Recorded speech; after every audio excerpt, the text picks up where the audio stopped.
was loved by the people, feared by the powerful, and betrayed by those closest to him. With a single decision, he crossed a line that could never be undone, and in doing so, he changed the course of Western civilization forever. This is not just the story of a man. This is the story of how Julius Caesar destroyed the Roman Republic.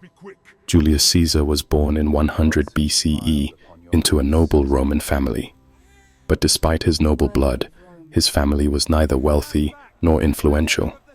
Rome was a dangerous place, ruled by politics, ambition, and betrayal. Power belonged not to tradition, but to those bold enough to seize it. From a young age, Caesar showed extraordinary ambition.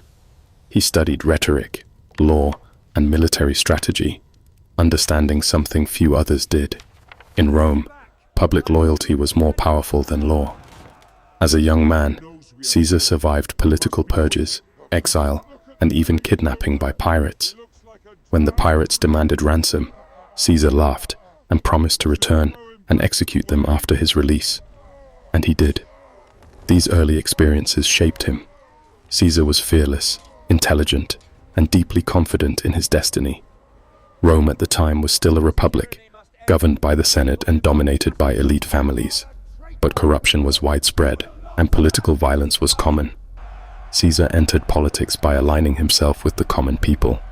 He spent enormous sums of money on public games, festivals, and reforms, earning massive popularity, but also deep debt. To gain power, Caesar formed a secret alliance with two of Rome's most powerful men, Pompey, a legendary general, and Crassus, the richest man in Rome.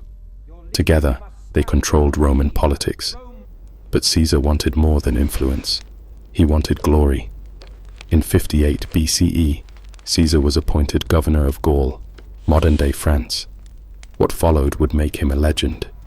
For nearly 10 years, Caesar led brutal campaigns against Gallic tribes.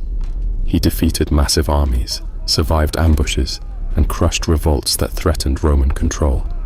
More importantly, Caesar wrote about his victories himself. His commentaries were not just war reports, they were propaganda, carefully crafted to portray him as Rome's greatest hero. His soldiers adored him, the people admired him, and the Senate grew terrified. Caesar now commanded not just armies, but loyalty. As Caesar's power grew, fear spread through Rome's elite. The Senate ordered him to return to Rome without his army, a command designed to strip him of power and prosecute him. Caesar faced a choice: obey and lose everything, or defy Rome's laws and become an enemy of the state. In 49 BCE, Caesar made his decision. He led his army across the Rubicon River, a boundary no general was allowed to cross with troops. With that step, civil war began. "The die is cast," Caesar reportedly said. Rome descended into chaos. Caesar fought his former ally Pompey across Italy, Greece, and Egypt. Battles followed one after another. One by one, his enemies fell. Pompey was defeated and later murdered in Egypt.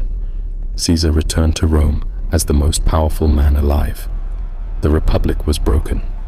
Caesar was declared dictator, and later, dictator for life. He introduced sweeping reforms, reducing debt, reorganizing government, expanding citizenship, and reforming the calendar itself. To the people, Caesar was a hero who brought stability. To the Senate, he was a king in disguise. Rome had hated kings for centuries. Fear turned into conspiracy. On March 15th, 44 BCE, the Ides of March, Caesar entered the Senate unarmed. He was surrounded.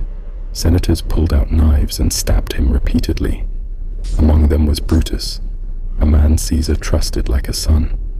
As Caesar fell, bleeding on the Senate floor, the Roman Republic died with him. The assassins believed they had saved Rome. They were wrong.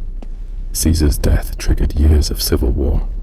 From the chaos emerged a new system, the Roman Empire.